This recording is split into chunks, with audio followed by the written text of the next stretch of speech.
कोल्हापूर पालिकेच्या निवडणुकीमध्ये काँग्रेसचे नेते सतेज पाटील यांनी उमेदवारांना विनंतीवजा इशारा देऊन टाकलाय।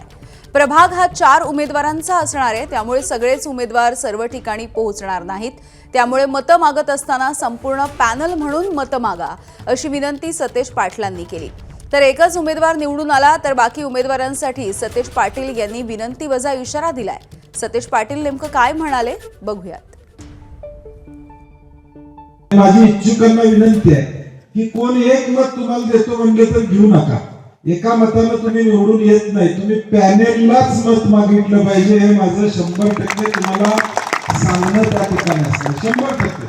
आणि मी जाहीरपणे तुमच्या इच्छुकांना सांगतो, उद्या जर मला धोका झाला, 3 मधला एक कोणतरी उमेदवार पडला आणि मला लक्षात आलं की एका उमेदवारानं तिथं जास्त मतं घेतलीत खरं पॅनेलला घेतली नाही, त्याचा त्या दिवशी निवडून आलेल्या दिवशी राजीनामा असणार। मी तुम्हाला स्पष्ट सांगतो।